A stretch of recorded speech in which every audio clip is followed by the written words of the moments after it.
everyone. I hope your weekend was amazing. Today we're going to discuss chapter 6, which is all about our memory. With our memory, we have 3 different processes required for remembering. So we have encoding, storage, and retrieval. Your encoding is transferring information into a form that can be stored in our memory, where our storage is maintaining information in our memory. So this is your short-term, long-term memory. And then our retrieval is how we bring that information back. So it might be a certain sound, it might be a smell, it might be a person's face or an object that you see that actually brings this memory back for us.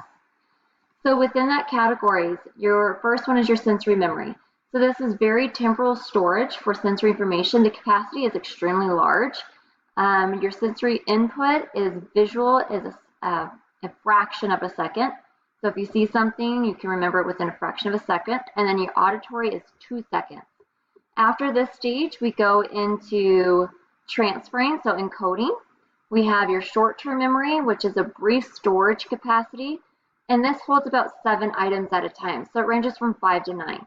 Your duration for this without rehearsal is 30 seconds. So say you have a test coming up and you forgot to study, so all of a sudden, an hour before, you're starting to cram all this information in your brain. Do you really think that all this information is going to stick in there for you to remember? Probably not. Because remember, if we start cramming, only 5 to 9 different items is actually going to go into our bank in order to go into our long-term memory. So studying is very important to do several days in advance or weeks in advance. This way your brain has a capacity to remember more items at a given time. Your long-term memory, your short-term memory then goes into your long-term memory, which is permanent or relatively permanent storage. And this is unlimited, virtually unlimited. So this duration is from a minute to a lifetime. So what we have that we learned in our short-term memory, if it actually gets to our long-term memory, it's there permanently. Okay, so going a little bit more into detail about our sensory memory. So this briefly holds information from the senses. So your visual information, like we discussed, is for a fraction of a second. And your auditory, what you hear, is up to 2 seconds. For your short-term memory, the capacity is 7 plus or minus 2 items for less than 30 seconds without rehearsing. So you have to rehearse before it to get stuck in there. So this is also called your working memory. Your short-term memory acts as a workspace for carrying out mental activities. So this duration, as we discussed, are lost in less than 30 seconds unless you rehearse it. So it's very crucial that you rehearse certain specific items in order for it to be remembered. How many times do you see a person that are like, "Hey, Christy, how you doing?" You're like, "Oh my God, who are you? And then finally brings back it. Because in that short given time where you've met that person, you may have said their name several different times in that little duration, which actually stored into your long-term memory bank. When short-term memory, we have displacement and chunking. Your displacement means when your short-term memory is full. So new incoming information pushes out existing items. So this is like crashing for your test. So new coming information, it pushes it out because we have so much overload going on. So this is displacement. Chunking, you can do this in groups for bits of information into larger units. So you can do dogs in one category. You have a Great Dane, Chocolate Lab, a Golden Retriever, Hound Dog, Heeler. So we're going to group all these people, all these animals into one little category. You have trees. I'm not a really big tree expert, so I don't know why I picked that one. But you have like chamois ashes, oak trees, palo verde trees, and we're going to categorize those all under the tree category. So we're chunking information to help us remember. Your long-term memory bank, which is also your LTM, long-term memory, is virtually unlimited capacity. So this contains vast stores of persons in permanent or relatively permanent memories. Main subsystems of your long-term memory is your declarative memory and your non-declarative memory. This is going to be our next slide, and it's very important that you guys write this down in your notes.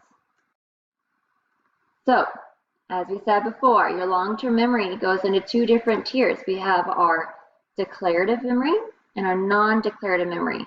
So I want you to make sure you know that declarative memory is also known as your explicit memory, and your non-declarative memory is also known as your implicit memory. So on your declarative memory, you have your episodic and somatic memories. So your episodic memories is remember your trip to Disneyland or to the beach. Certain memories that or your personal memories. Your somatic memories is remembering state capitals. It's usually memories that you have learned through education or work processes. Your non-declarative memory, you have your motor skills, which is like riding a bicycle without thinking about it. I remember when we were going to go to California like 6 years ago, and I told my husband, I'm like, I need a beach cruiser. I'm going to go to the beach. I need a beach cruiser. So he's like, fine, Christy, I'll go buy you a beach cruiser. So we went and bought me one, and I got it home. I was like, I don't remember how to ride a bike. I haven't ridden a bike since I was younger, like teenager. He's like, just get on it. You'll remember it once you get on it. And once I got on it, our motor skills came back, my muscle memory, everything about that came back, and I was able to ride the bike again, of course. So this is your motor skills. Your classically conditioned responses is, for example, if you smell certain food and it makes you gag. You got food sickness once on Fazoli's breadsticks, and now every single time you see breadsticks or the word Fazoli's, which Fazoli's is not even in process anymore, it's not even a restaurant, but anyways, if you don't know Fazoli's, it's a cheaper version of like an Olive Garden or Italian food drive-through restaurant. So you never want to eat breadsticks again, or if you ate nasty seafood, then all of a sudden every single time you see tilapia or anything like that, you start gagging. This is your classically conditioned responses. You are now conditioned in order to feel nauseated or sick when you see tilapia. Very important that you write this down, each step. So write it in your notes as the actual graph so you can see it and visualize it. Your declarative memory stores your facts, information, personal life events, and can be brought to mind verbally or in the form of an image. Where your non-declarative memory is also called your implicit, like we already discussed. This stores your motor skills, habits, simply conditioned responses. So this is how we discussed the other day in class where you're driving down the road and you're hauling butt and you get pulled over by a police officer. Well, now from now on, you're classically conditioned to have an unconditioned stimulus, which is a police officer, is now a conditioned stimulus because now every single time you see one, your heart starts racing like crazy and all of a sudden you're slamming on the brakes because you see a police officer. This is your classically conditioned responses at this point. In order to retrieve memories, in your assignments, I want you to write down how you retrieve memories or if there's certain smells or something that you hear or see that brings back a certain memory in your life that makes you really happy. So we can recall. So task in which a person must produce required information by searching the memories. You have retrieval cues, which is any stimulus or bit of information that aids in retrieving particular information for long-term memory. So when my mom makes chalupa, it always reminded me of my grandma Herndon. My grandma Herndon used to make chalupa all the time. So every single time she made it, it always reminded me of my grandma Herndon. If I make egg rolls, if I smell egg rolls, it reminds me of my mom because she made egg rolls like once a week and she forced us to eat egg rolls every single week. So it reminds me of my mom. So certain different memories are brought back from smells that I smell, sights that I see, things that I hear.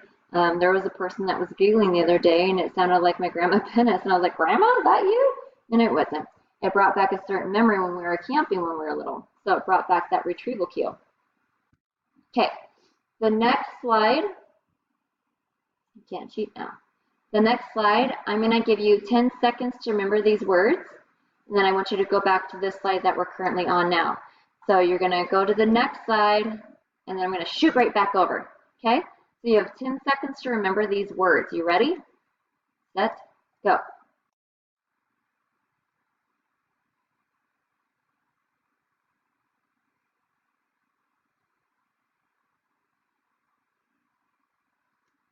Okay, write them down on a piece of paper.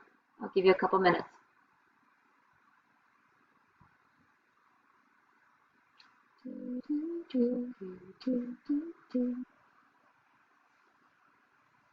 So try to retrieve those memories. Write them down on a piece of paper. Okay. Now, I want you to look at your paper and circle the ones that you got correct. And I'm going to have you write this down on your assignments for this lecture to see how many you got correct and how you were able to classify them. Did you group it together? Did you make it a story? So dog and cat live in a house. They eat apples and oranges out of the basket. The cat sits on a computer. The dog wears a shirt. They had a picture together of the little girl. Like, you have to make up a story, or you can chunk it together. So a lot of people do dog, cat, and then house is usually by itself. Apple, oranges go into a basket, and then computer is usually by itself. The girl wears a shirt and took a picture. So we have different ways in order to remember. I want you to also write down in your notes for your assignment is if you did it in your recency effect or your primacy effect. So with your serial position effects for information learned in sequences, recall is better for items at the beginning and end than for items in the middle of the sequences. So did you remember the first half first, or did you remember the second half first? So your primacy is your first half. So it's tendency to recall the items in the first part of the sequences. And then your recency effect is the tendency to recall the last items in a sequence more easily than the middle. So I want you to write down in your assignments if you remember the first half first or the second half first. We have our context effects, which we recall material more easily in the same environment in which it was learned. So say for this example, so Godin and Badley in 1975, the participants memorized words underwater or on land. The studies show that the people that studied the words underneath water were able to remember it underneath water, whereas if the underwater people then had to repeat those words on land, they were unable to repeat all of the words, such as the land people. The land people studied the words to memorize, and then they had the test taken on the land. They were more likely to have it up 100%, rather than land people going into the water because their systems and environments have changed. This is why school is very important, because as you're in your same setting, you're easily to remember what happened in that class period. I know a lot of times my students, they start staring at me in the middle of the test because they're trying to remember what I actually was talking about. So this is your context effect. Flashbulb memories. So this is memories for shocking, emotional, provoking events. This includes information about the source from which the information was acquired, and it's reconstructive in nature. Flashbulb memories for me is the 9/11 attack. You guys probably don't even remember it. Most of you won't, but it's okay. For 9/11, I was a freshman in high school. I was starting to get ready for school for the day. My sister just got out of high school. She just graduated, so she got to sleep in. I had a little boom box and my long mirror right there, and I was trying to put on my makeup and jamming out, and all of a sudden I was like, breaking news, and every single station had breaking news. I was like, ugh, just want to listen to my music and put my makeup on. And so I started listening, and it said, the Twin Towers have been attacked. One of the towers was hit by a plane and it's going down, and it was on and on and on. There was people crying on the news station, and I was like, I don't even know where the Twin Towers is, but I know this is bad. Right when they said terrorist, I freaked out. I turned up the radio, and I was trying to listen to it as loud as I possibly could, because when you turn it up, you can hear better, right? Which is not usually true. You can still hear the same no matter what. And my sister was yelling, Christy, turn that radio down. I can't sleep. So then I ran downstairs trying to find my mom. I was like, Mom, Mom. And I couldn't find her. And then I was like, oh, she went next door to check on the dogs, the neighbor's dogs. So I ran next door. I'm like, Mom, the Twin Towers were attacked. They said it was terrorists. My mom just sat there and started crying. She's like, oh my gosh, we were hit. So then we came back home, and she took me to school that day. Half of the high school was empty because people were afraid that another part of the states or country was going to get hit by terrorists.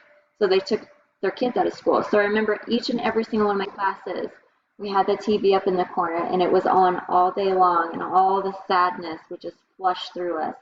People running down the streets trying to get away from the smoke, debris, the buildings crashing down. You see all these firefighters and first emergency responders that have passed away trying to go into a burning building. Normally people run away from buildings. Our first responders run into buildings to save people. And a lot of them lost their lives. So every single year on 9/11, they have the speeches where they read every single victim that was taken in the 9/11 terrorist attack.